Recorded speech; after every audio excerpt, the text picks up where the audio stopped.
3, 2, 1.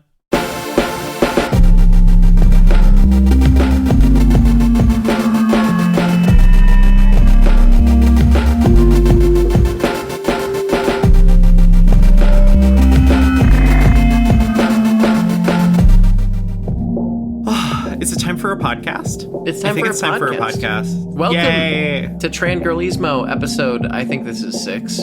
We're banking them now, so who knows what number this will be. I think this is going to be 6 because we have some pretty time-sensitive stuff. In any case, I'm Victoria Scott. My pronouns are she and her. I am here with my co-host, Jordan Hofstetter. You did the halfway there. My pronouns are she and her.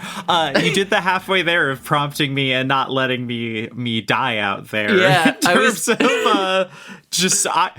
was watching Stella edit the podcast and for whatever reason, looking at it on an audio timeline really makes it feel extra like an eternity that I just fucking sat there. You know how hard it was to actually find the sync on that? Because it sounded like I was 30 seconds off, even if it was like a second and a half, maybe. But, how's your week been, dog? My week's been crazy. Yeah, we're banking. Listeners, I'm getting married. And by that, I mean, we've been legally married for a bit now because we got scared. But our actual wedding is coming up here very soon. Victoria will also be there. It'll be great. Unfortunately, the idea of podcasting from the wedding venue was shot down, rightfully so. But yeah, we're going to bank this and the next one. So don't expect next week to be super topical. If anything crazy happens, we won't know about it. Full disclosure. That said, I'm gonna be drunk. Yeah, our normal recording time, I'll be on the flight back to Seattle, so I don't know if I really want to like stress test the airplane Wi-Fi and all the passengers around me. You like, can do your fucking the newsroom. Turn to my seatmate. Hey, you want to hear half of a transgender automotive podcast with a goofy pun name? Air Marshal, kill this one. If it was a Southwest flight, I'd just get up with an acoustic guitar and start recording the episode that way, and then they'd give me a standing ovation when the plane lands, but also they wouldn't let me aboard because I'm transgender. I'm joking. Southwest, don't sue me. I would say don't kick me off your flights, but I would never fly Southwest. I love Southwest Airlines. Well, that's... Once again, we're different women. But also, I used to enjoy the free-for-all of it all, Victoria. Because I like weird seats on planes. I don't like window seats, obviously. But also, I'm sorry, I want back row. I actually want back row because that means I could get on as late as I want because I will have made a snack choice too late to boarding time. That's a Jordan guarantee. I will make a really poor snack choice right before I have to get on that flight. One of those poorly timed snack choices is where Bruger's comes from. Because I love my wife. I, off of an edible, convinced her at an airport at a Bruger's Bagels and the Old Pit Terminal. I convinced her that Bruger's Bagels had a secret menu item called Police Brutality that had 3 different types of pork product on it. And she believed me for about a solid hour there. And I love her so much. And she will edit this, and she might cut this. But I love my wife. And saying words wrong. Yeah, no, I when you fly as an automotive journalist, the car companies pay for your flights, and so a lot of them have business accounts with certain airlines. Usually, if you fly Delta, they're like, "Oh, hello, Ms. Scott. You can get board in like the priority lane, and like you get to." We'll treat you like a person, and I loved that. Now I live in Seattle, so I have to become an Alaska diehard because it's the hub for it, and also it's in the water supply. It makes us insane about Alaska Airlines. If this drops the same time as the most recent, well, there's your problem. It's gonna be really funny. I, I was just thinking that you could definitely feel the vibes out of how well an airline is, or how well an automaker is doing by what their press flight situation is. It's like, well, it's a combination of that and also like, I mean, I imagine like I remember reading about some of those VinFast trips, and it's like a horseshoe theory of automakers, right? Like all the luxury high end stuff, they're going to give you a nice flight, you're going to get pampered. Mid-tier, like, you know, you're going to get whatever. You're going to get on the airplane. You're going to go to a hotel. Probably still a nice hotel. Nicer than anyone that I'm going to pay for myself, but still. And then the really bad automakers that are desperate for some good press go back around to like, oh, you'd like to fly business class to like on Vietnam's state air carrier in a airplane that's been refurbished as of like 2 years ago. Yeah, we can do that.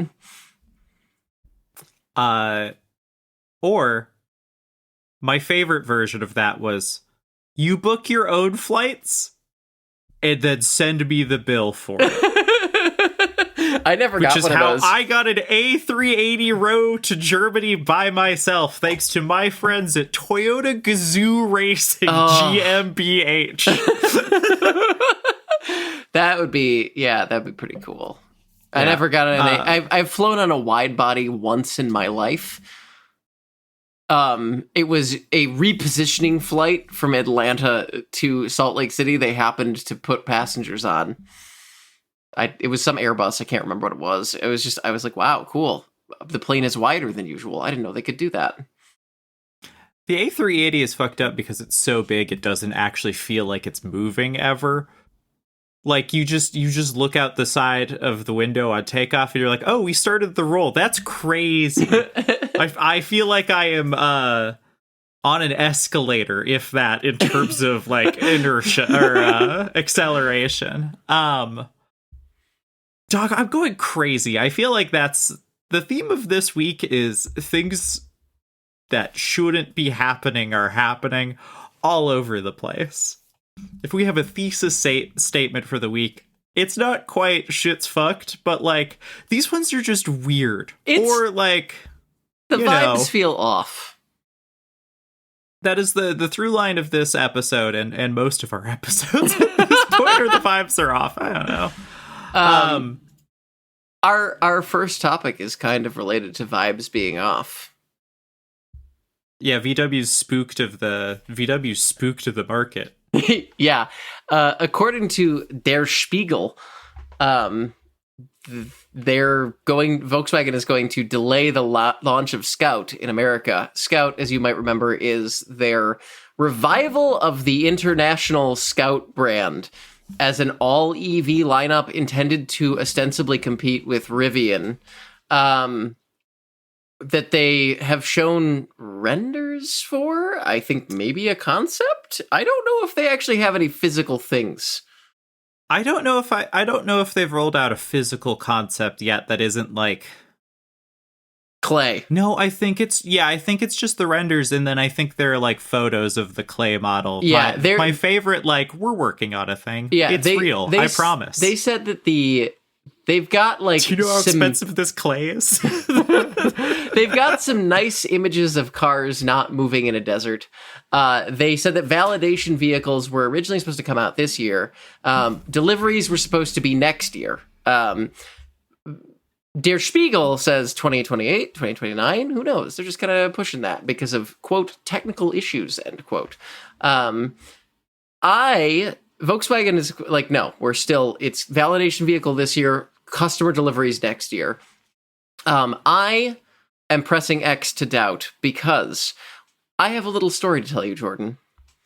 When I was in the vault as a child, I lived in rural West Virginia. I had a lot of plush toys that I referred to as my friends because Victoria. Shapes place in 10 minutes. That's impressive. Oh my god. And I wasn't allowed to like have like dolls, right? But what I was allowed to have was the Barbie Volkswagen minibus that I drove around my plushies, otherwise known as my friends, in. We were living in West Virginia. My brother was, I think, maybe just born. So this had to have been when I was maybe 5 or 6 years old, which would have put it in the year 2000. Now, I don't know if you remember the original Volkswagen like minibus concept. It looks pretty similar to the present day ID Buzz. Yeah, they talked about doing a new van for 20 years before it actually came out. Yeah. My entire life. Yeah, it's always weird when those things that were like vaporware for so long finally happen. Like, that's how I feel about Audi joining F1 this year. Is just like, speaking of VW projects that are iffy at best, Audi's been talking about joining Formula One since 2014, and I'm just like, my entire adult life has happened, and it's finally here. We've been through like 3 presidents, and they finally did it. Cool. The Joe Biden years don't count. Those didn't happen. Can you prove that those years happened? That was like some of those years where like weeks happened instead of the weeks where decades happened. Just like they went by pretty quick. It was like a couple of weeks, the Joe Biden weeks. Well, I think that's the other thing too, is like Volkswagen said they were originally going to build the Scouts in South Carolina, and as far as I'm aware, that's still the plan. So we can't blame tariffs. But I personally will, once again, be blaming the death of the EV tax credit, which has seemingly nuked demand for EVs in America, along with, I think, everybody who has $50,000 and a charger to plug in overnight has already bought a new EV. And everybody else is waiting for cheap ones to hit the market to be like, cool, I just picked up an Ioniq 5 for $20,000. Or... Sorry, I was just thinking $15,000 Fisker Ocean. Yeah. Yeah. I wonder how, because it was a completely new facility as well. And I have to imagine the build out for the facility in South Carolina can't be going. It's a hard time to tool up a factory in the US, what with tariffs on all of your machines. Well, and also like if German arms and everything, you know what I mean? And also if you fuck up, ICE will raid your factory and throw a bunch of like white collar execs who are highly paid, and this shouldn't happen to, according to like the neoliberal economic order, will get thrown into like, rodent infested prisons and be treated like normal people, which happened in Hyundai's case. Like that was almost a political crisis. I cannot say what I want to say, but shout out to the people of South Korea for doing some cool things. Oh God, that is so much of a God, but for the grace of Satan. What's the opposite of grace? Yeah, we got fucked. They got to send that guy to jail for doing an insurrection. They got to send that guy to jail. Forever. He's in jail forever.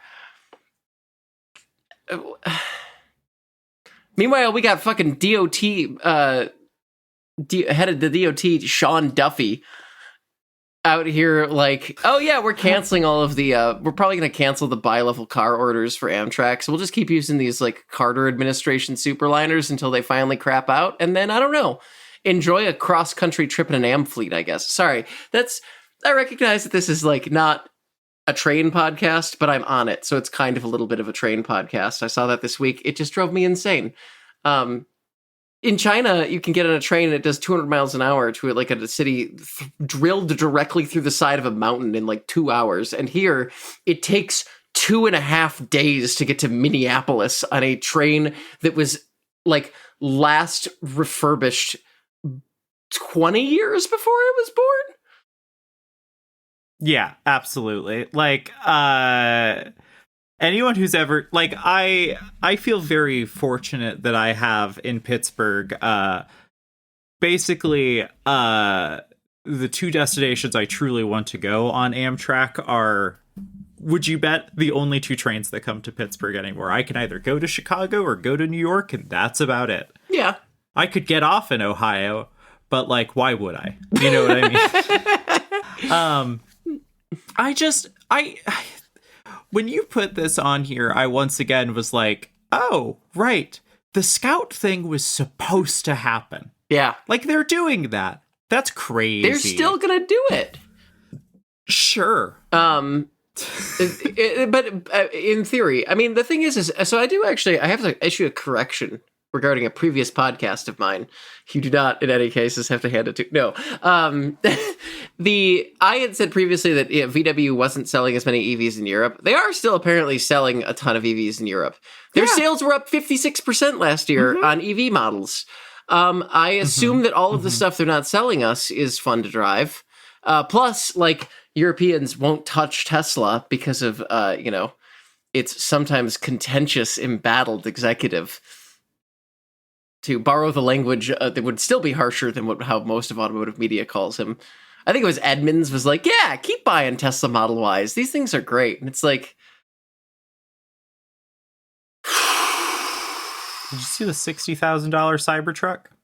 I did, They're selling like a limited time off. I'm like, oh, they're piling up outside Austin, aren't they, buddy? There's on the way to Costco here in Seattle, there's a big train yard sort of by the port where they put all of the, like, they unload some of the car ships. Most of them go to Tacoma, which is a city where, like, actual work happens. Most of Seattle is, like, people who get paid too much to work at Amazon. But, you know, we have some car ships that unload at the port of Seattle, and there's just a lot that is... I swear to God, every time I go past, I'm like, they're going to have to start stacking Teslas on top of each other because there is so much inventory. Apparently, Teslas somehow are like one of the only EVs that aren't losing value super rapidly, which is insane to me because this city is flooded with them. And I feel like they are like not even, I don't even think like they're considered good Ubers anymore. They're just like, if you get a Model Y, you've got the bad Uber. It's like up there with the 300,000 mile Toyota Prius with the screaming wheel bearing. I got in the back of a Model 3 the other day for the first time in a while to lift home after a photo walk. And let me tell you, I really, truly thought I was going to vomit all over that very nice Turkish man's car. Ooh, it was so bad. And I was just like, my man, you can't be doing this to people. Like, we shouldn't be letting people do this. Yeah, I know that Rivian is already running into trouble trying to sell through their planned production goals. Yeah. And nothing in my mind is screaming, let's drop a new electric truck that's probably going to be like, I don't know, did they announce a target MSRP for like the Scout products? Maybe. Not that I know of it. At the time of this recording, I believe not. Victoria, you know what they should have brought over from me? This is just a pickup truck rant I've always had. Victoria, are you familiar with the Mercedes X-Class? I am, yes. Do you not think it's incomprehensible that in the mid-2010s, when that truck came out, that they didn't bring it to the US? That is, just to be clear, for people who are not familiar with the Mercedes-Benz X-Class, it is the Mercedes-Benz pickup that they sell in, like, Africa, Middle East, Southeast Asia. Do they sell it in Europe? I thought they sold it in Europe. I thought they at least sold it in Germany. I mean, it's the same thing with, like, the Kia Amarok, which is like, wow, slam dunk. Why don't you sell this to us? And they're like, no. And I assume it is because the rest of the world does hate us a little bit. Because I do think it would be awesome to go mudding in my Benz. That's like what the G-Class was originally about, but then they made the G-Class too posh.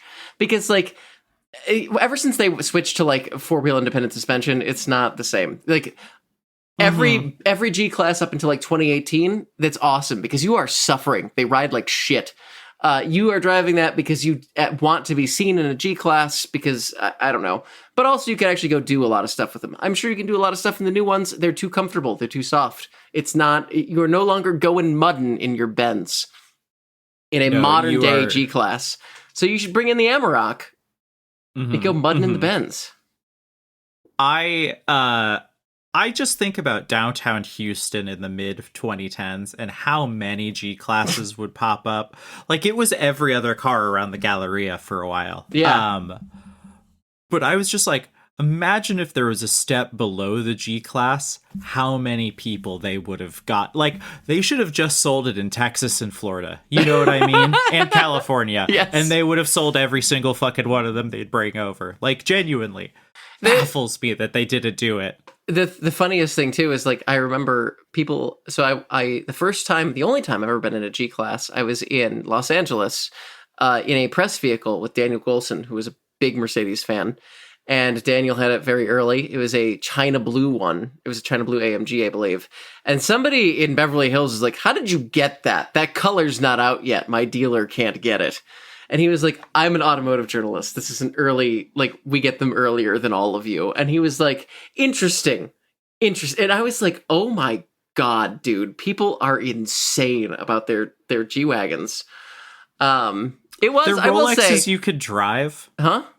They're Rolexes you can drive. Yeah, that's a I good way think to put more it. than a lot of other things. They are Rolexes you could drive. All this time we thought the Rolexes were Porsches, but no, they're G-Wagons. No, the Porsche is like the next real episode. pervert shit. That's next right. episode. We got a Porsche expert coming in to talk to us about Porsche. Anyway, back to Volkswagen, the other German car company. The other part of that German car company. No, they're separate. VW and Porsche? Oh, I thought you meant VW and Mercedes. Oh, no. Oh, yeah, no, VW, Porsche, this is the same thing. I mean, that's the one thing, that's like the sole thing PJ O'Rourke ever said in his life that was actually true, was he called Porsches, sporty Beetles, basically. He also called them ass-engined Nazi slot cars, which is a killer joke. Pretty good, PJ. It's amazing what they used to let you print in automotive magazines about Porsche. If you say that now, they send a Wetworks team to your house. Yeah, the Pinkertons break your ankle. It's crazy how old PJ O'Rourke is. Have you heard him on Wait, Don't Tell Me lately? No. He still gets called to be a panelist for some fucking reason. I thought he was than it dead. Just being, or maybe this is like a repeat from when he was about to die. Then, if he's dead, I have no clue. I will have to fact check this in the notes. The man sounded like he was melting at all times. God, I just, with the delay of Alpine entering the US market, this getting in, VW's like protesting too much, I feel like, because it really truly feels like when they had to retool the ID4 after like a year. Oh yeah, because it was terrible. Also, so sorry to the listener that we accidentally just fucking blasted while listening at their ID4 or whatever. So they are changing the name of the ID4 to the ID Tiguan now to quote from Automotive News, quote, give its electric lineup more emotional resonance with customers, end quote. Jordan is making the jerk off motion, to which I would agree. I will say the listener who had an ID4 was like, yeah, it's fine. And then when pressed on this in the comments, and I'm not trying to call them out, I understand. I've owned cars that were absolutely terrible, and I still loved them to death. So I do not judge when I say this. But the follow-up comment was, oh yeah, I forgot the time that the capacitive touch window buttons caused me to roll down my rear windows in the car wash. No, I didn't see that. Which is very much that's what happens when every single surface in your car is black plastic with no ridges on it, and if the slightest brush will set it off. It was immediately a problem for me because I have big meaty paws, and so throughout the entire test drive, I was using the sides of my thumbs to set off various like radio settings and cruise control settings, and I was like, this is terrible. Also, they just drive hatefully, and I don't think they're very well styled, and I don't like the interior. Stop! They're already dead. I'm sure calling it the ID Tiguan will fix that. We love nameplates that people know and recognize, and not an abstract series of alphanumerics. You know what I mean? Yeah. Do you know what the most insane thing a press person ever said to me was? Oh God, I can't even begin to fathom. Did you ever go to the Houston Auto Show with a press pass? No, I did not actually. It was my the first of in a different life, I would have been an excellent vice reporter of someone who just does drugs and then goes to a convention or something. It's never too late. Well, it's never too late. There is still time. There is still time. It's why I took a huge edible and went to my first furry convention with Stella a while ago. I like doing cultural anthropology. But anyways, I was trying to they let you drive whatever they've got at the Houston Auto Show. So it was a really good way to get a bunch of short articles out and blurbs written. So freelancer's paradise. Anyways, I also had a meltdown there, a full, what are we doing here? What is this industry? This is all a nightmare. It was the first time it happened.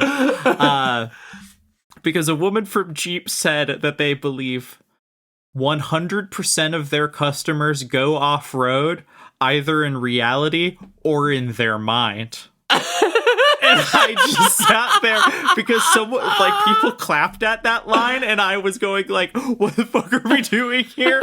This is garbage. This is nonsense. That is such a good way to describe the average, really American consumer. That really just, Houston is the place to say that, because Houston, when I lived in Houston, I lived in a suburb designed to support the NASA campus and a bunch of oil well jobs in Texas City. I was kind of right between those two places. Every single person in my previously Harvey flooded neighborhood, mostly who bought the houses cheap after they had 2 feet of standing water in them, drove a shiny new pickup truck that never got dirty, and they all cosplayed. Yep. It didn't matter whether they worked an office job, whether they actually I had an next door neighbor who did undersea welding inspections or some shit, and he did actual blue collar labor. Didn't matter. Truck was always spotless. I don't think I ever saw shit in it. That is the perfect place to be yeah, I need this truck so I can be rugged and go off road, and it's just no. That's just that's your id purchasing a vehicle for you. You just like big truck because you like the idea of being the friend with a pickup truck until you actually have to be friend with a pickup truck. Which I've done. And then but it's how your community functions. But you also... No one is going to use a Scout as a pickup truck friend pickup truck. You know what I mean? Nobody has ever helped move somebody out of a troubled punk house in a Rivian R1T. That's, hey, Seattle T-girls. Right in. One of you's done that, right? One of you? I don't know anybody who owns a Rivian. They start at $70,000. I want one of the panel vans. Here's the thing about the people I know, right? It's the people I know either have a garage full of supercars, if they are at the really high end of the market, or they drive if they're programmers or whatever, they drive used Volvos, or they're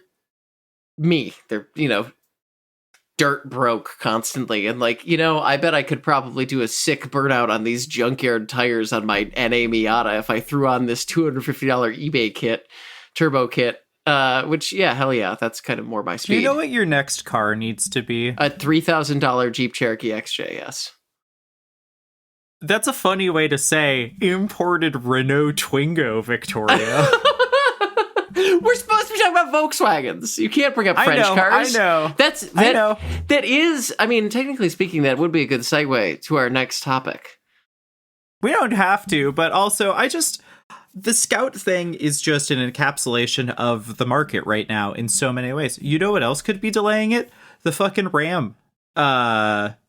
Depending on how integrated their car was going to be, literally the memory shortage could be affecting their production. Yeah, it could. There's not going to be any new cars if the AI data centers get their way. Every single Volkswagen is more computers than anything else per volume. You know what I mean? Yeah. And expense. Everything's computer. Everything is computer. God. Speaking of politicians and Volkswagens, remember when Tim Waltz had a Scout? Bet I had you go in there for a minute. The Scout, that's a strong choice, but also, once again, I was buying my Miata right around when we thought Tim Walz and Kamala Harris might happen. When we were facing context and coconut trees. But I was just thinking about how downhill he must have been going to get an NA 93 Miata getting pulled over going 103. You know what I mean? Well drunk. Oh yeah, I forgot he did that was his one thing. That was the one piece of dirt they pulled up on him, is that he had drunk driven his Miata. Was it 103 miles an hour? It was 3 digits, which in an NA Miata. Was he starring in whatever Fast and Furious movie where they push the cars out of the cargo plane? I don't know how else you get an NA Miata to hit triple digits. Doesn't the Speedo only have 2? It doesn't happen. The NB will do it, but like the NA don't want to. Yeah, also 93, isn't that even before, like, isn't it like 1.6 still? They didn't even have the 1.8 yet? Yeah, it's the, because I had a 93. It's the 1.6. It's not fast. If you can believe it. That's crazy. Yeah, it's crazy that it's also the peak of his life, because then he just got less cool from there. And drunk driving isn't even cool. But no, especially not in a Miata. That's not a drunk driving car. International Scout, that's a drunk driving car. Do you know what would be cooler than drunk driving a Mazda Miata? No, doing a stopping evictions while there are active ICE raids on your community. Too bad the coolest thing he's done is drunk drive a Mazda Miata. Yeah. Things are good and normal in America. I love doing I love how I started this, like, when I came into this podcast, the two of us were like, let's just do our phone calls together and have a good time. And I was not intending to bring like leftist politics into it, and it just turns out that you can do that constantly, because like being able to understand anything requires that you have a slight political lens where you're like, oh shit. So speaking of politics, this is also just how we talk anyway. This is true. This is how I talk to everybody. Speaking of politics, are you familiar with the automaker Stellantis? Less and less these days. By valuation. Yeah, they just lost $26.3 billion with a B. It's the first time they've ever lost money. As Stellantis Group, yes. Okay, ooh. I want to go, I feel like we go fast here sometimes, because you and I, you know, we've had a front row seat to Jeep reps telling us things like going off-roading in one's mind's eye. But like,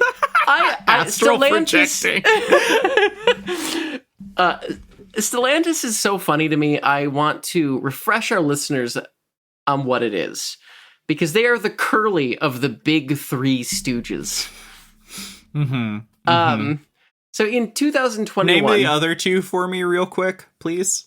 The big 3 or the big 3 Stooges? No, the big 3 Stooges, please. I think the big 3 Stooges are probably Stellantis, Mitsubishi Renault Nissan, and Tesla. Yeah, that's my big 3 Stooges. But are they blowjob brothers? No. Suck job siblings.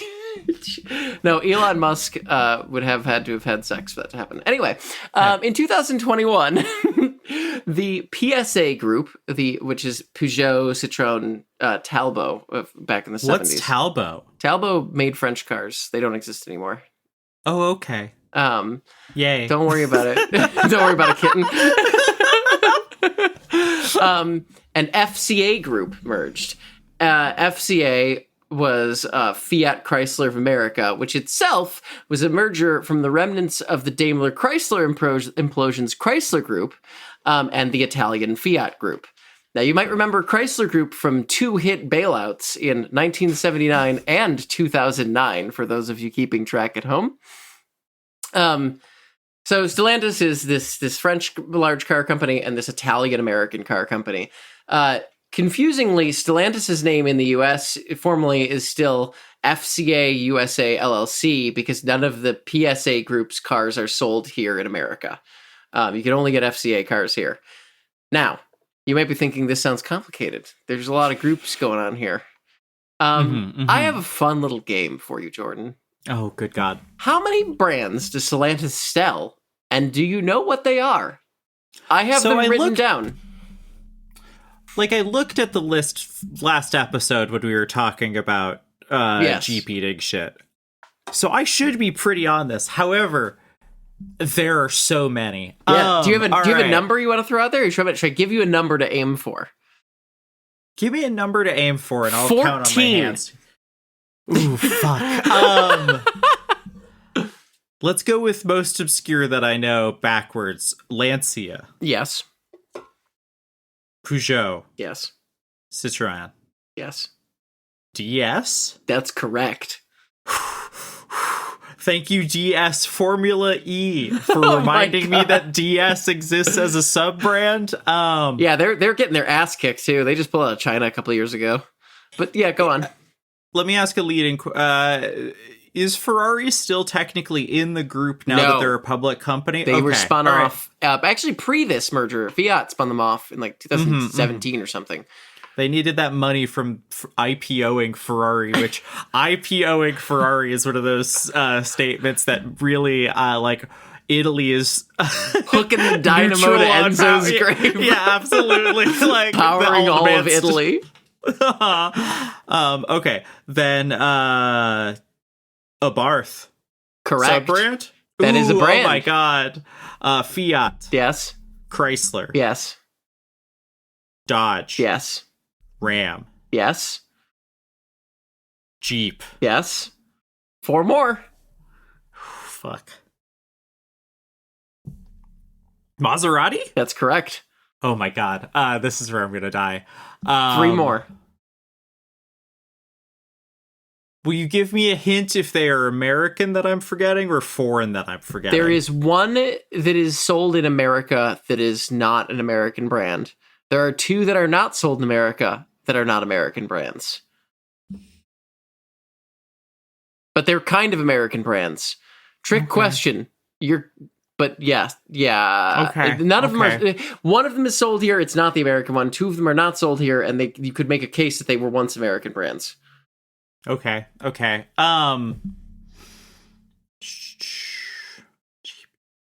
I've said all the easy ones, right?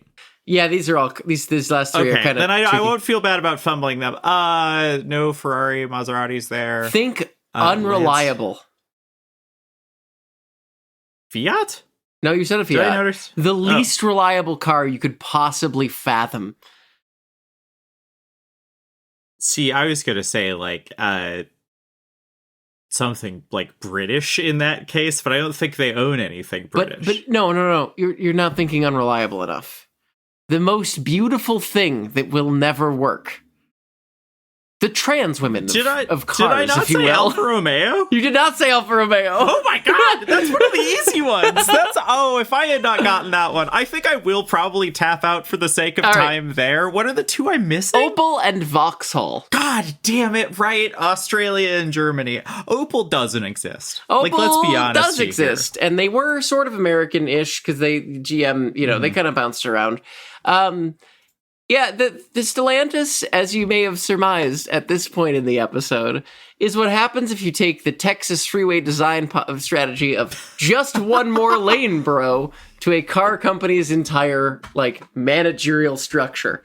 With these 14 brands, Stellantis is the 4th largest automaker in the world, which feels like an insult, even though it's just me stating a fact. And they lost $26 billion as a combined 14 companies, which is, again, I think we should put the company down. You know what I mean? Now, one of the things I did want to point out here is, like, so obviously to get this list, I had to go to Wikipedia. And this company is so strangely cursed that their Wikipedia page has a disclaimer I've never seen in my life before or since. At the head of the page, quote, "This article may have been created or edited in return for undisclosed payments, a violation of Wikipedia's terms of use. It may require cleanup to comply with Wikipedia's content policies, particularly neutral point of view. See our advice if the article is about you, and read our scam warning in case somebody asks for money to edit this article." That alert was from October of 2025 and is still on the article as of the time I wrote these notes, which was like Tuesday. Huh. This feels spiritually appropriate. Yeah. This is like not a professionally run enterprise and never has been. I mean, even the Daimler-Chrysler merger of equals, which is their way of saying it absolutely wasn't one. Basically, Chrysler just bled Mercedes for money the entire time they were together. And Mercedes wouldn't let them build the Chrysler ME412 because they were coping and seething that American engineers built something cooler than Ghislaine Maxwell's SLR McLaren. I was wondering if we were going to get to Ghislaine's SLR this week. That's my only association with that car now. Are you kidding me? It's really bad that is, yeah. Because I used to think that car was cool, and now all I think about is the Ghislaine upskirt from hell that's in our show notes. Chrysler is barely a car company, even though they showed off the updated Pacifica.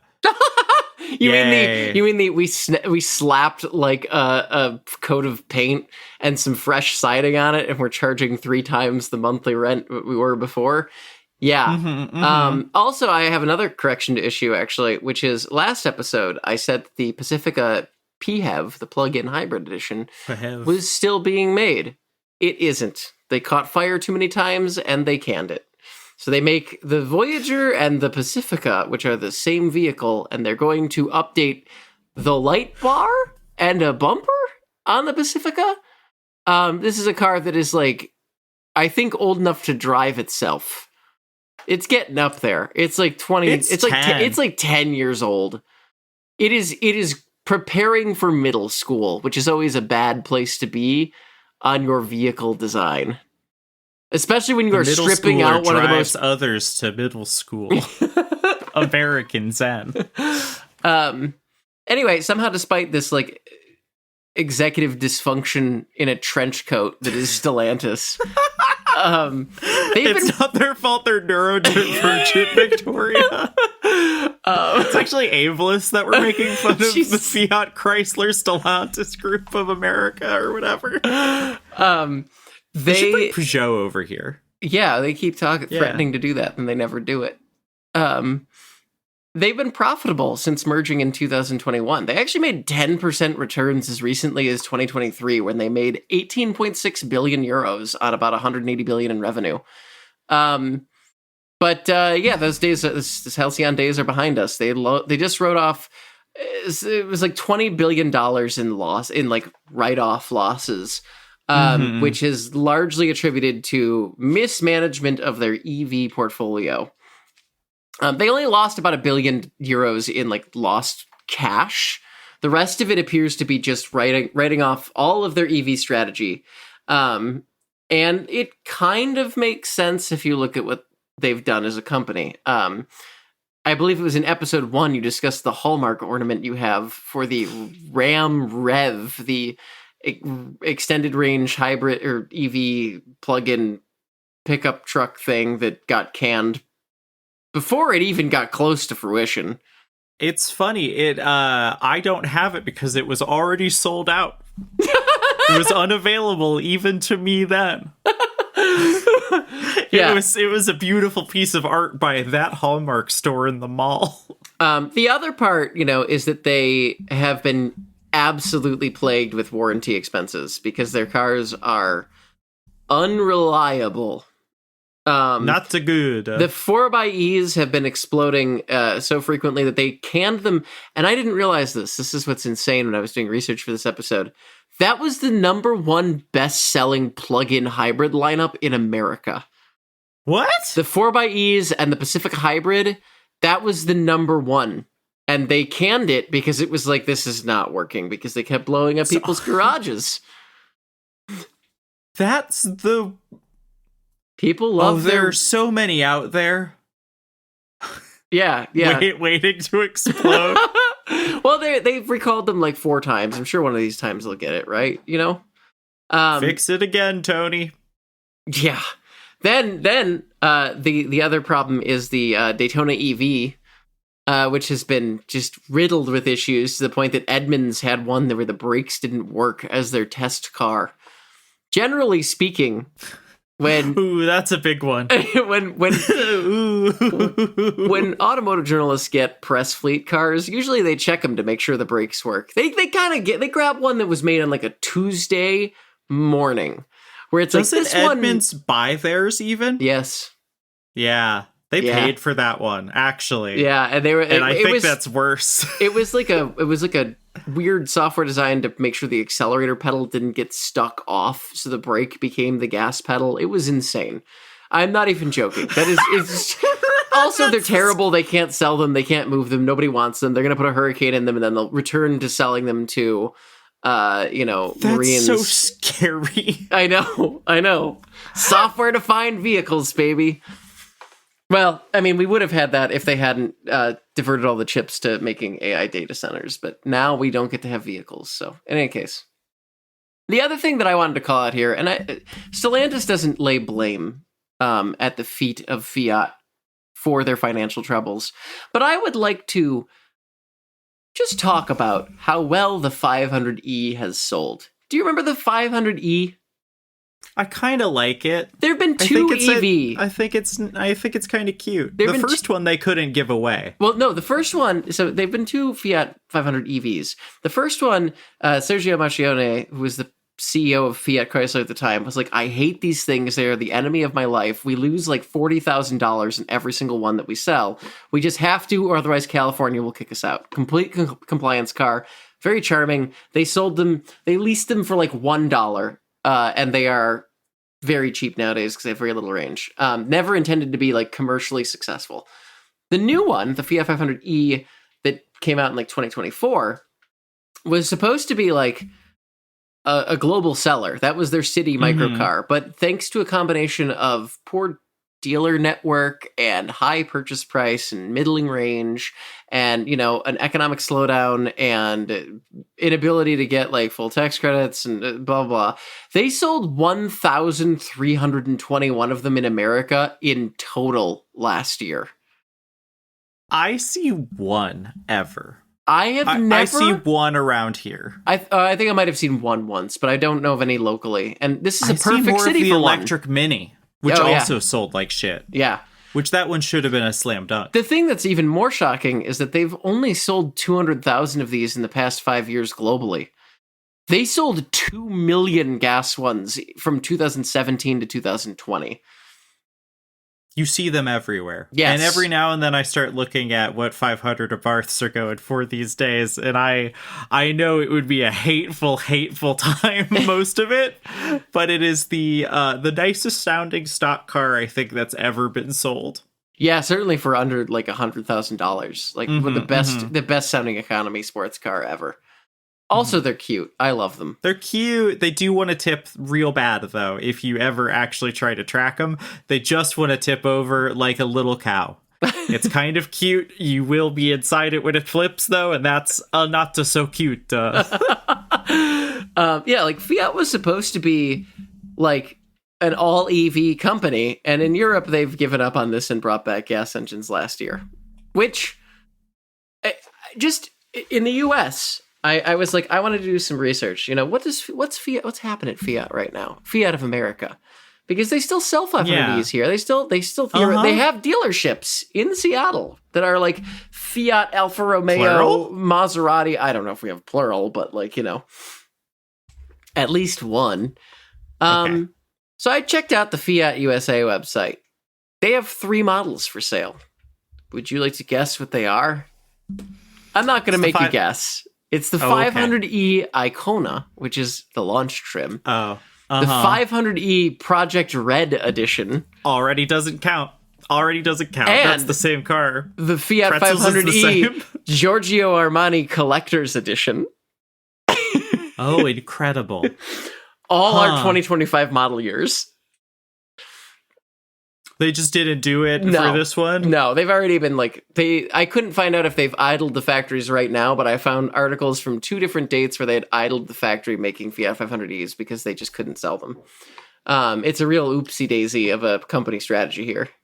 It should just make sense, though, because again, I don't know why did it become radically more expensive than the last Gen 500? Is that what happened? Yeah, they're they're well over 30, and they only get 200 miles of range, and Americans get anxious about that. And the people who it would appeal to are people who are living in cities where they don't have access to chargers. That's my theory. This is, again, this is conjecture. Yeah. But I am squarely down the middle of, I would love a cheap small EV that I could easily street park, but there's no chance in hell I'm ever going to have an apartment with a charger in it.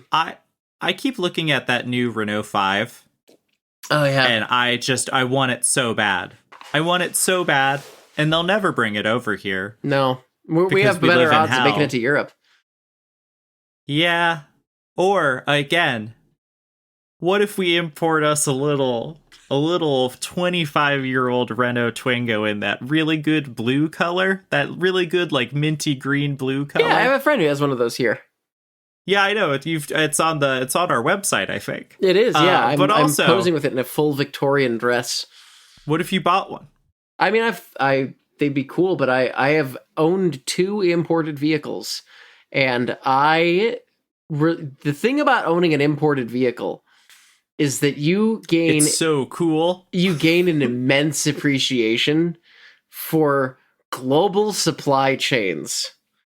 And the reason that now I am you know what sounds good as a $3,000 Jeep Cherokee XJ is because every junkyard has 3 of them. And, if there's a little more First Brands fiasco, I can go start scavenging cars from the burning wrecks in the Mad Max post-apocalypse for parts. They made the 4-liter inline 6 under the hood of an XJ Cherokee for, I want to say, 200,000 years. So, yeah, they since time it's immemorial, really crazy before to have them before oil. But you know what? Someone was just one day this will make sense. Do you know what Noah put in the Ark? That's right. It was a 4-liter AMC straight 6. They've been around forever. So that I think a Twingo would be cool. I do not want to try to get parts for a car that was never sold here. As it was, the Hiace was I ended up having to, basically scrap it because I couldn't figure out how to fix the transmission. I know, I'm sad too. I cry about it sometimes. Yeah, that's me and my S2000 I let go. Yeah. When I got hit by a city bus in Austin. We got to do a Ones That Got Away bonus episode. Craig screaming, throwing up episode. Yeah. The one where I get real fucking sad. Yeah, get a lot of alcohol, get the vibes to be somewhat funeral-like. Anyway, back to the funeral that is the Stellantis Corporation. Stellantis, and by that I mean Antonio Filosa, the CEO, who replaced Carlos Tavares, has assured investors that they are going to be profitable again this year. They are abandoning the former corporate strategy of Dare Forward 2030, which was, oh, that's so grim. Very Biden era. That's so grim. Very Biden era. Very Europe is going to be all EV by 2035, so we got to stop making combustion cars. They were going to be carbon neutral by 2038. They're done with that shit. That's over. The Biden years are gone. The Biden 10 minutes are over. We now live in a post-woke one society. So, how does Antonio Filosa intend to make money? killing off brands at random. No, they're never style. giving any brand. No, they're just going to keep adding brands. The average car company has 3 brands is actually a misnomer. Brands Georg, otherwise known as Stellantis, is an outlier and should not be counted. No, they're bringing back the Hemi, baby. What do you think? They're bringing back the Hemi. Once again, this was a national security need, and this is to sell these to young men for either their ICE bonus or their like National Guard bonus. So, in the words of CEO Antonio Filosa, we are planning to produce and sell 100,000 units more of the Hemi V8 in 2026 versus 2025. And this is obviously a big profit maker for us. I would like to remind our listeners, if you have not checked the Ram website for the 5.7-liter Hemi-equipped Ram, which, notably, is less powerful in both horsepower and torque than both versions of the Hurricane Inline 6, which is a perfectly cromulent Inline 6. Really good engine. Fantastic motor. But if you buy one with the Hemi V8, it comes with a big-ass badge that has a V8 on it. So everybody can know that you bought the Hemi Ram. It's louder than ever. The sport exhaust is standard for 2026. What sport are you doing, dog? You're driving a Ram. I mean, you gotta. What do these guys do? I don't fucking know. I pull into the detention center parking lot in Tacoma and like rev your shit to piss off the libs. I don't know. Just as a reminder, I just feel like it's worth throwing out there that the 5.7-liter Hemi that they are putting back in the Ram after having taken it out for a new motor that was really good. The 5.7-liter Hemi was introduced in 2003, which means the that Bush administration. It is old enough to vote, drink, and join the military, where it could then purchase a Hemi-powered vehicle. The circle. Continue the it. Life cycle. Ever onward. They need to just... Because that's what Dodge's one business model was, which is why... If they had just come out with those EV cars not under the Charger and Challenger nameplates, I think they would have been fine. They already mined the Hornet name for the badge-engineered Alfa Romeo crossover. Like, they're running out of names. They don't, like, their heritage... This presupposes they didn't? Their heritage hasn't changed since, like, 1971. They have been frozen in amber, ideologically, since before the catalytic converter was mandated on American cars. And they are continually, return with a V to those halcyon days of unbreathable air in every major American city. You can give a political Rorschach test by showing someone the George Washington charging the British in a Dodge Challenger ad. Do you revere that ad with reverence or disgust, Westerner? One of the very first articles in my career was I got a Dodge Challenger from Enterprise Rent-A-Car when I got a free upgrade, and I wrote a review of it for Jalopnik where I reminded everybody that Heather Heyer was murdered with a Dodge Challenger, and Dodge didn't like that story, it turned out. This is before I knew how PR departments worked, so I was just like, you can just say shit? That's crazy. And then I found really out later weird, that Dodge didn't like it. Yeah, no shit.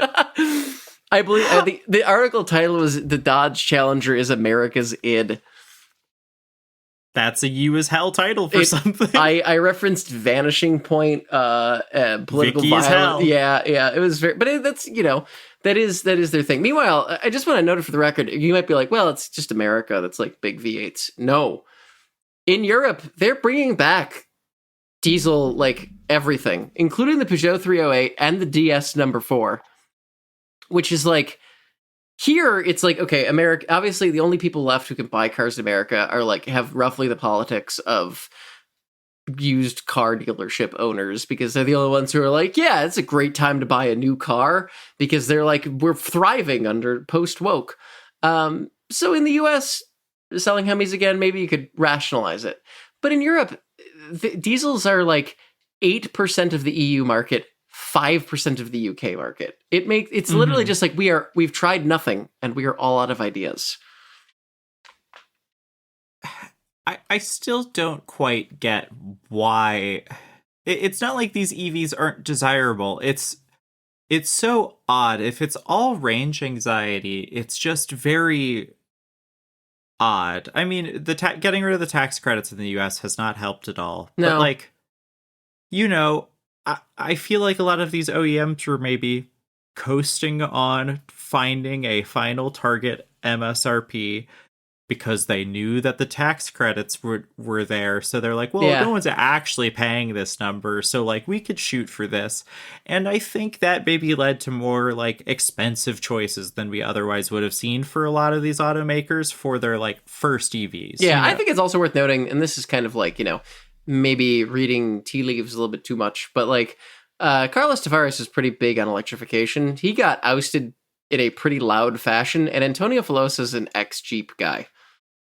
I feel like it is a Patriots in control moment at Stellantis, where they're like, yeah, we build cars for right-wingers, and I feel comfortable saying that after looking at how many Jeep Wagoneers, which I never see anywhere, I have noticed featured in videos from Minneapolis, being driven by masked thugs.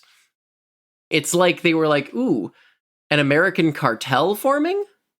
What if we got in on supplying them cars? That's lucrative, I bet. Think of all of the repair parts they'll need after they weaponize their vehicles against protesters and targets. I was thinking the other day how I think we're one step away from a political environment in which Toyota just sells directly to like groups in the Middle East. Like, you know what I mean? Like, they're like, fuck it, dog. Do you want a Tacoma? You want what you want?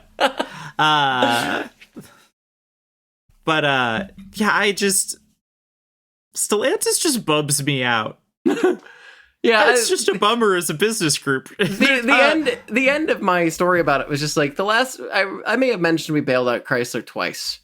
The last time in 2009, we lost. It wasn't even the amount we gave them. We lost $1.3 billion. And I mean you and me and any of our American listeners who paid taxes, because that was our money. And they lost it trying to turn this ship around, with which we got, I guess, a Pacifica that ignites, and the continued force projection of the American military through the Dodge Challenger. And every cop car you've ever been scared of through the Dodge Charger. And an SUV that looks like it comes with a fascism package, the Durango. Yeah. Plus Jeep, which never needed money. Jeep, again, is like, Jeep prints money. They, like, literally, the Wrangler is probably something that is, they will be making those after America collapses and balkanizes. Those will be the only vehicle you can buy to traverse the wrecked roads, and then we will all be off-roading in our minds. We'll be on-roading in our mind palaces, recalling the days where pavement was a thing, driving around like the Fallout New Vegas freeways. Counterpoint. Yeah. Maybe they'd build another Alfa Romeo 4C in post-woke. I don't know. Those haven't gotten cheap enough yet, the first ones. I'm so excited to see what I'm so excited to see how much we give them this time. It's going to be it's going to be a cool number. It's going to be billions. And I really think that, like, Tesla obviously has been angling for, like, we're going to be the state-owned automaker during the period where corporations and the government merge, because it happens in every fascist state. Alfa Romeo's original thing was doing that with Italy in, like, the 30s, because Mussolini's favorite car brand was Alfa Romeo. And he was a big futurist guy. That's a whole episode. That hurts. We should do a futurist manifesto episode, and I can just go off about these weird Italians who just thought that the cars were so cool because they were better than sex. It's been the same story for the past 110 years. But I'm glad Italy has never learned, never changed. But like, I think that Dodge, Chrysler, Jeep, Ram, Fiat, Abarth, Peugeot, Citroen, DS, Jeep. I forget what. There's some others in there. Is trying to remind this administration that no, we can also be your state-owned automaker. You can have Tesla for the robot slaves and the big shiny dumpster trucks for your tech overlords, and then if you would like to brutalize your citizens, use the Jeep Wagoneer for your secret police force. Yeah,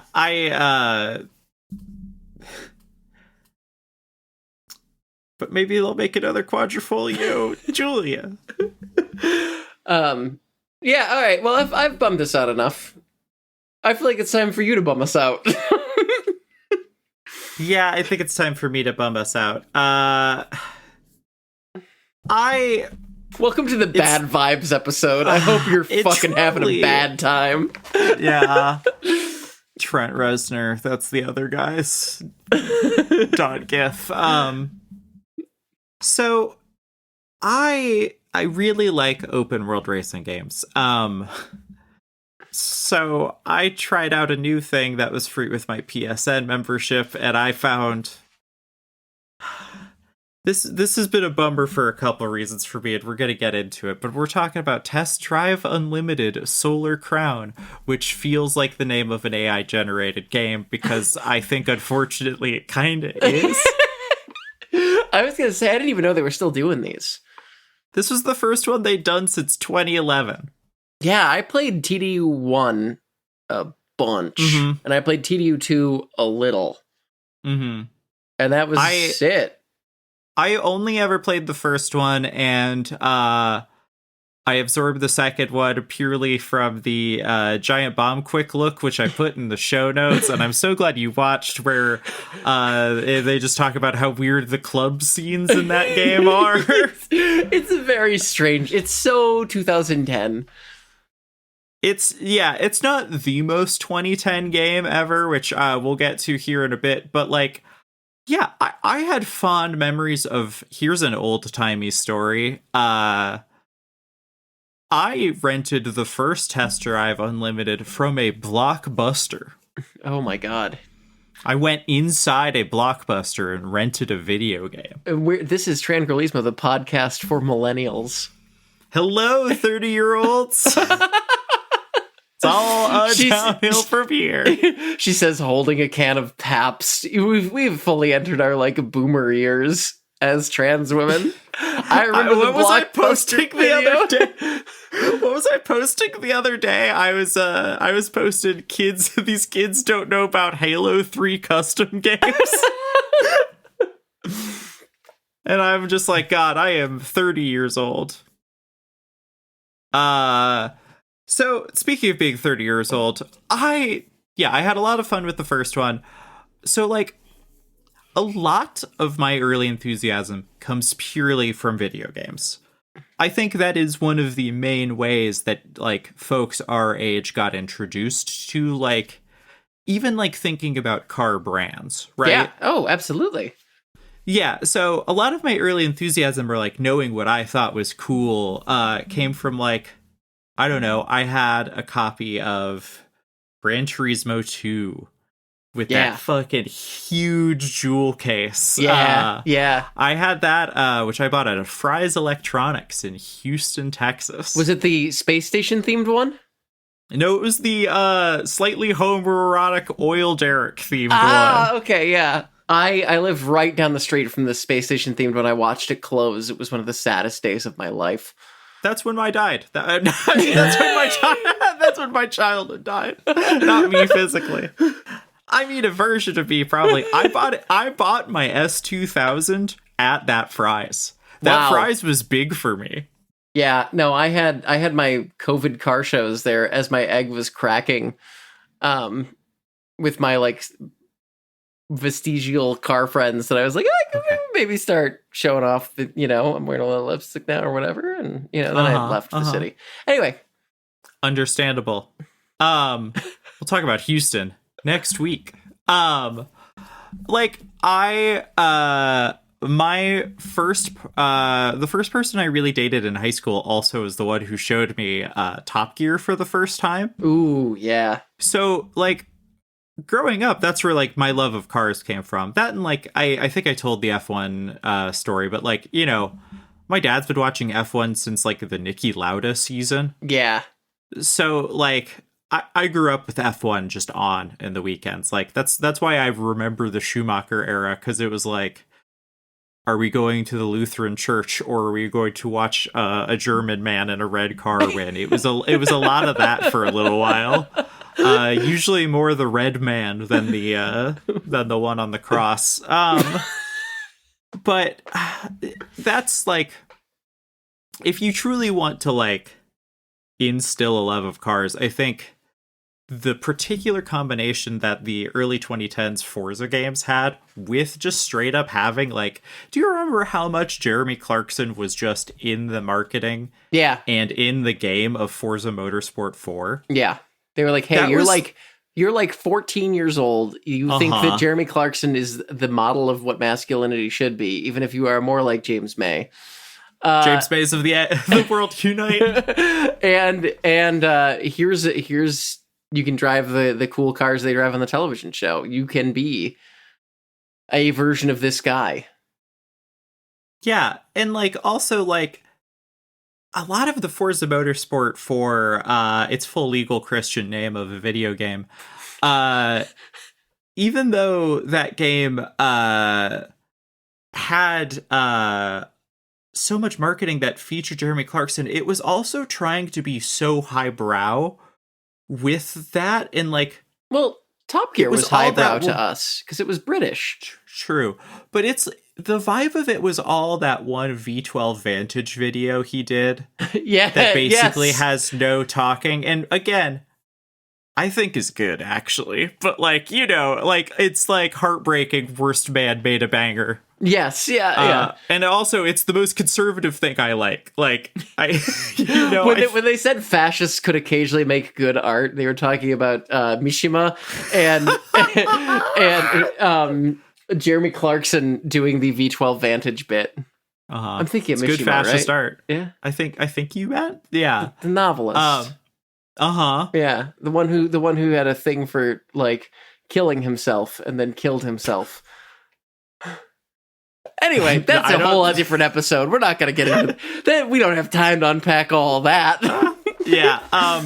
But like, I loved those Forza games. I put so many hours into Motorsport 4, and also like, you could have a spiker in that game. It just had the good shit that like, as soon as I got my driver's license, was going into like the big Houston Cars and Coffee, because I used to be friends with this shop, and they would like pay me a little bit to do like off the books, like either like help them film things or like set up social posts.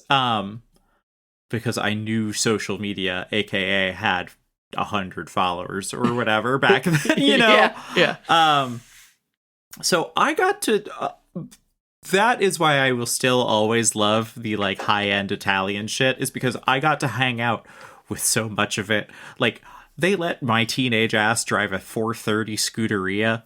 Like, I like dumb things that I got away with. Yeah. But like, you know, being around that, being in Houston, and then being really into EDM.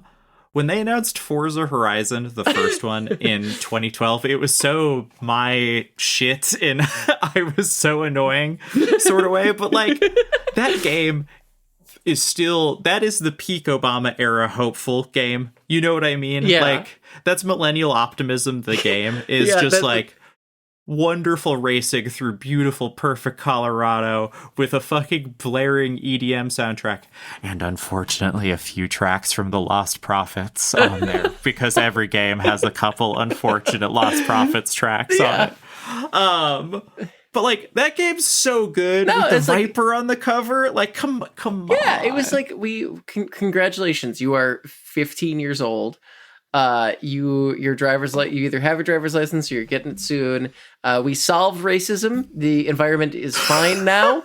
and you just get to drive around in fast cars the rest of your adulthood. Here is the this is what everyone's making money forever. Yep, infinite growth. Yeah, 2008.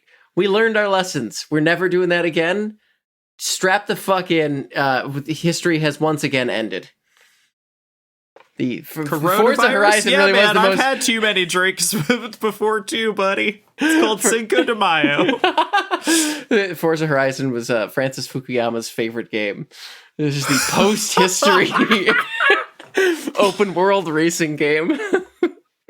You know you can follow him on Instagram? No, I didn't. That's crazy. What does he post? Selfies and shit. I'm not kidding. It's pretty cunty if I'm not gonna lie. I'll put Francis Fukuyama's Instagram in the show notes. Unless I've been had by a Tumblr post, but I did follow him. Yeah, just I love that first game, and I've played every single one of them then. I reviewed them for Hooniverse back when I was writing a lot there. And I just have always, that was kind of like, as a kid who fell in love with like Burnout Paradise and the open world driving game, Forza Horizon was just kind of like the natural evolution for that. Yeah. Sure that no spectacular crashes or motorcycles or anything, but like in terms of like the upbeat party vibes with like the right mix of like types of races and cars and everything, like it's perfect. Like I talk about it later, but like I will probably just replay that this year because I don't know if folks know, but Microsoft and particularly the Xbox division, since this is a pretty easy boycott, are priority BDS targets, which means as much as I would love to give them money for Forza Horizon 6 taking place in Japan and really looking to nail what that game is down to like recreating the festival like gatekeeping of fast cars from the first one again. I'm really like, you know, I take this one like everyone can interact with these boycotts either way, like, you know, as long as I think but like the BDS movement one is kind of like the gold standard because it's very like the problem with a lot of BDS is that like people will be like, oh, I heard that we're boycotting that, and it's like, no, BDS movement is, here are companies, these are our grievances, these are things they could do to correct it.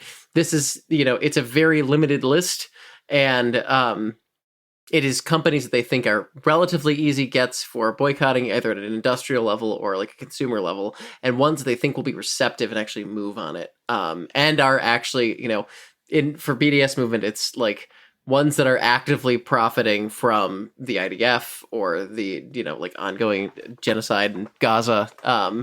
So like it's targeted. It's definitely not like I heard on Tumblr that we're like not eating McDonald's anymore because they have a branch in Tel Aviv. It's like, no, this is very specific. So obviously not purchasing 6 is where I'm at right now. If I got a code, I don't know. I just for sure don't want to pay money for it, you know? No, I think that's... and I would not want to... I am not promoting it other than this. You know what I mean? Like, I am talking about the series critically. But, so I realized that Test Drive Unlimited had gotten soft rebooted, which feels weird to say for a driving game. But I think is actually spiritually correct based on just the vibes of the 2011 game, you know? I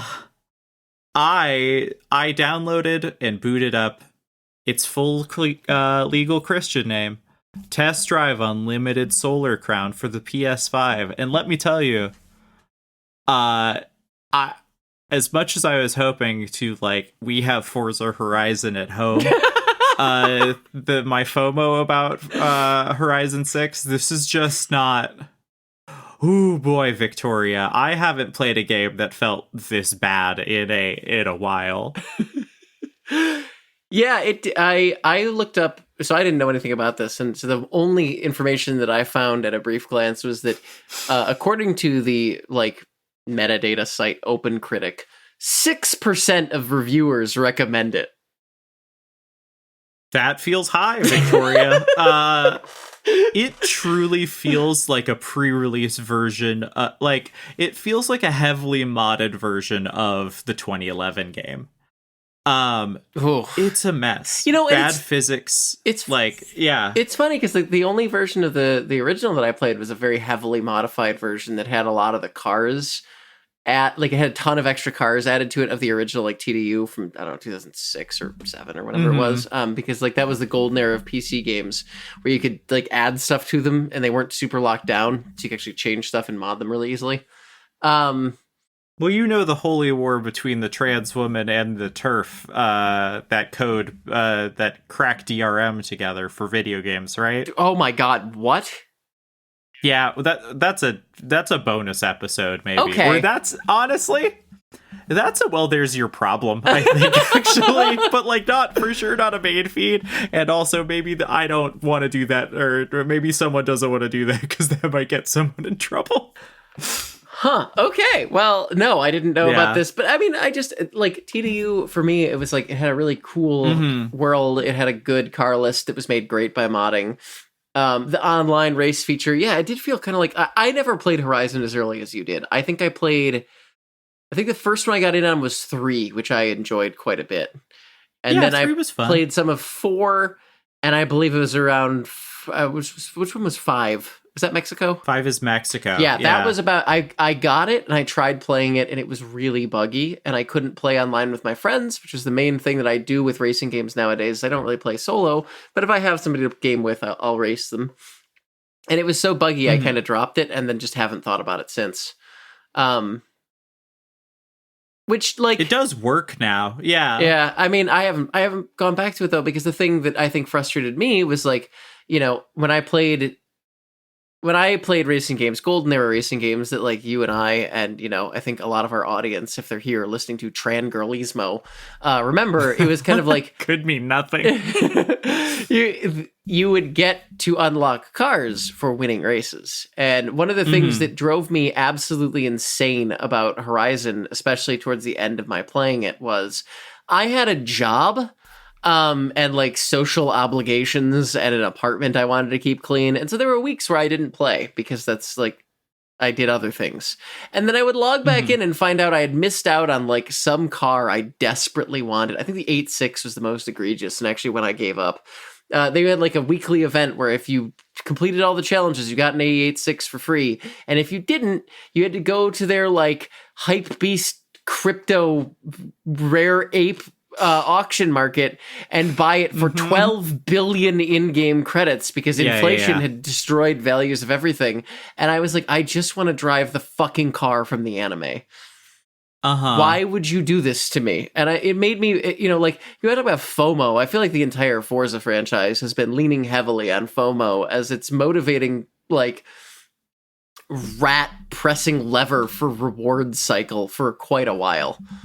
Well, that's the problem with all of these games switching to being like a live service game instead of like the first Forza Horizon, which like that like was not an always online game like this, which like, Forza's take a drink for every time I say on this podcast, which I don't do in normal conversation. That's the thing I learned listening to the bonus episode and editing the bonus episode.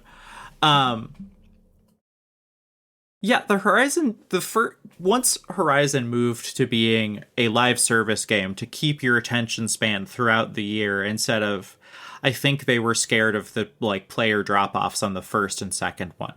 Because they didn't have that churn. But that's how video games events. work. Is you play something for a while and you say, okay, I had fun with this. And then you put the game down and then you come back to it like, 6 months later or whatever. You're like, I miss playing this. I'm going to play a little bit more of this. And, like...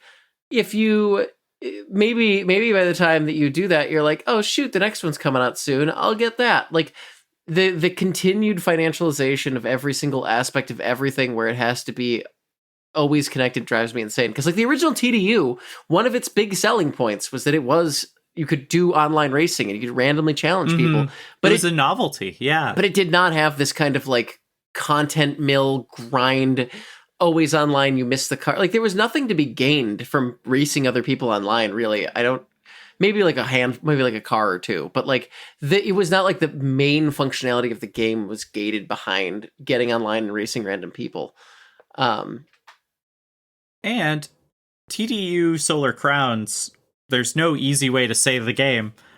I guess just Solar Crown. That's still so many words.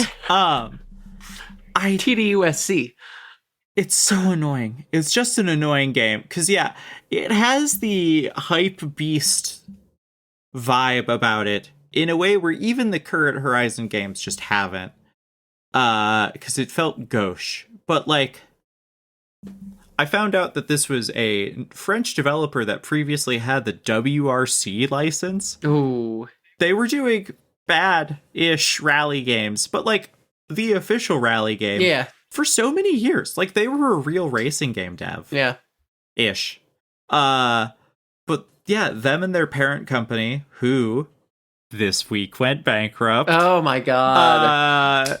They... Give it up for the collapse of all economies. We killed Smiling Friends. I saw that. That's the other thing that happened. We killed Smiling Friends. That's such a bummer. I felt. I was just like, well, they usually die once they hit smoke shops, and I saw a pim pipe dead 48 hours later or whatever. Wonderful. And by wonderful, I mean kind of a bummer, but also go out on top, Kings. We're never going to know when to stop because we like doing this. I mean, we've been doing it for like 5-6 episodes. I think we're allowed to keep going for a little bit longer. Oh, yeah, for sure. And we're also, only one of us is a top, I think.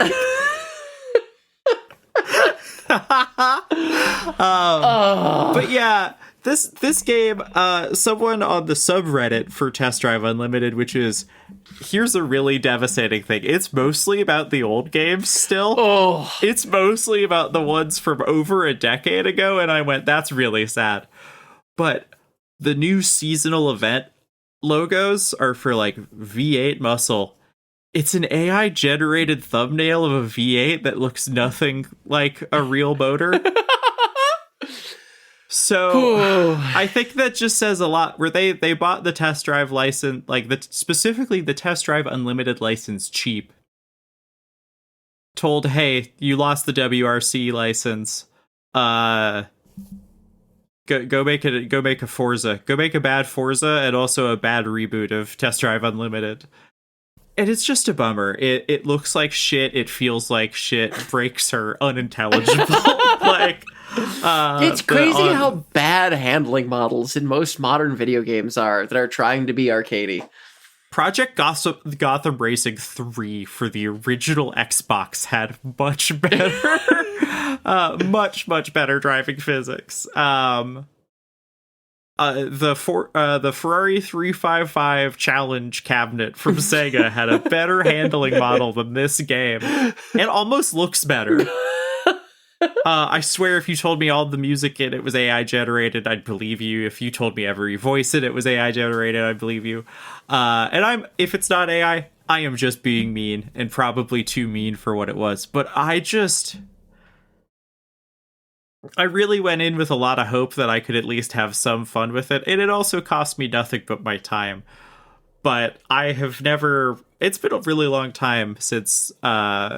I walked away from a game feeling like I wasted hours of my one precious human life on this earth. But Test Drive Unlimited really felt like it. That's why I felt compelled to, I don't write game reviews for places anymore, and this game's like 2 years old.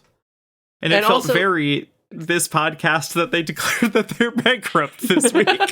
Also, like, you know, I mean... I feel like a lot of the really good games websites have kind of done the same thing that a lot of good automotive websites have done, which is, hey, that's a nice website you got there. Be a shame if something happened to it. Private equity, you know. That's the last episode. Anyway, this episode was a downer. I think it was good. I think people had a good time. I think like 9 Inch Nails were a good time even when we're a bad time. I do just one thing that you I don't know if you wanted to say this out loud or not, but it was pretty funny that you noted that this and Ubisoft's The Crew were like the two currently existing open Oh, world and driving. Ubisoft such its own bag of worms. I thought we were going to time because I could talk about Ubisoft for a while. Because all of their things are Ubisoft. Every single game they've ever made since like Assassin's Creed 2 has felt like a homogenous soup. Where it truly feels like it is a basic framework that they are then etch-a-sketching verb noun on. You know what I mean? Yes. Like the Far Cry games feel like the Assassin's Creed games, which feels like The Crew, which feels like somehow they're like character shooter wearing the corpse of my beautiful Rainbow Six franchise is doing they're putting Solid Snake in that game. What? That almost tempted me. Yeah. Really? Yeah. Because Metal Gear Solid doesn't exist except for reboots and crossovers now. God damn it. Can we invent a part of society? Oh my god, can we talk about Metal Gear on a bonus episode? Oh my god, Metal yes, Gear I bonus fucking episode. love Metal Gear. Yeah. Okay, so I don't play video games much anymore, really. I'm not very good at them. But I love when my wife is like, hey, I'm gonna play a Metal Gear Solid game. I'm like, strap me the fuck in. That is my movie for the next 3 weeks. Patreon stretch goal where you and I do a Metal Gear Solid 3 remake let's play. We could make it work. Oh yeah, I mean, We could make it work. yeah, but that's more of a look at America's id than the Dodge Challenger even was.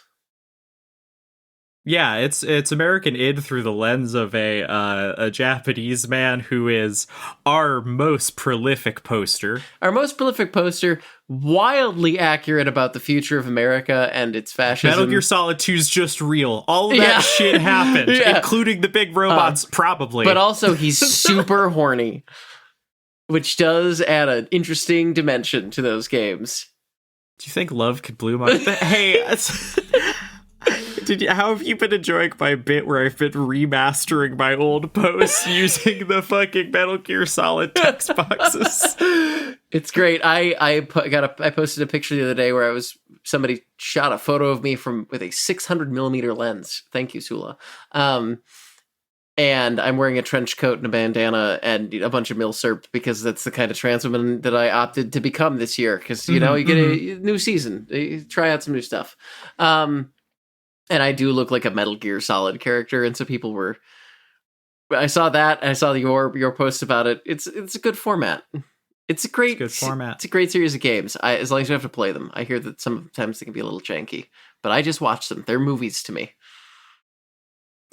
We would play the new remake of 3 since I haven't played it, or we'd play 2 because, again, we would just be yelling, all this shit happened. Yeah. This is what we're living through. Yeah. Get all your money from the banks. The look on their face is going to be crazy. Yeah, Patriots in control. Victoria? Yes. Is that a podcast? That's a podcast. Cool. I don't think it was a bummer. No, I think it was. Should I stop recording?